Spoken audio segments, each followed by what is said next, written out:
Hey church, this week in service, we focused on how important our thought life is because it defines who we are. Proverbs 23 verse 7 says that as a man thinks in his heart, so is he. Our thought life will direct what we believe, what our values are, what we stand for, and what we do. So my first question to you is, how is your thought life? What are the things that you allow yourself to think about that will pour into your heart? We need to know what we believe and what we stand for. Why is this important? Well, someone once said to me, if you stand for nothing, you'll fall for anything. The church in Corinth began to struggle to take this stance for what was right, and they began to fall for sin. As the Apostle Paul attempted to lead them to truth and God-glorifying behavior, they began to argue with him. They even went as far to slander him to try to ruin his reputation. But Paul didn't back down. He argued back, but not the way that we would expect. In 2 Corinthians chapter 10, 4 and 5, it says, "For the weapons of our warfare are not of the flesh, but have divine power to destroy strongholds. We destroy arguments and every lofty opinion raised against the knowledge of God and take every thought captive to obey Christ."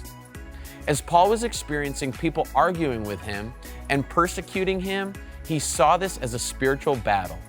As people came against him with pride and arrogance, he correlated that as a stronghold or a wall. These strongholds or walls could not be broken down by common means or opposing arguments. However, Paul knew that God had the divine power to break down the strongholds of the proud and destroy the arguments of every lofty opinion that was raised against God. Once people were humbled by God, Paul knew that it would be time to go for their thoughts in order to bring them to obedience to Jesus. This story ultimately gave us tools for argument. We need to live as Christians. This means that we give our lives to Jesus and do our best to humbly model our lives after him. We need to be aware of what we are thinking about, and we need to guard our thoughts and be intentional with them. We need to be equipped with the proper tools for the fight. In order to follow in Paul's footsteps and see victory, we need humility and boldness. Paul didn't compromise. He knew what he was called to. He did not stoop to the level of those fighting with him. We also need divine power. Paul could only let God change people's hearts and break down the walls.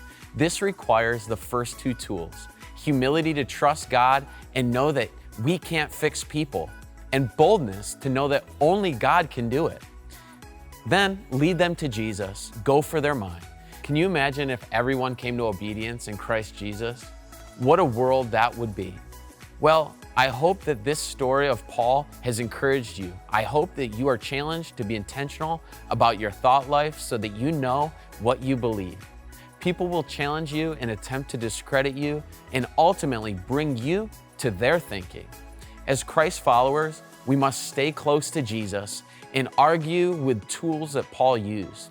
This means we allow God to do his divine work and change hearts. We then need to be ready to lead people to Christ. May God richly bless you and your ministry.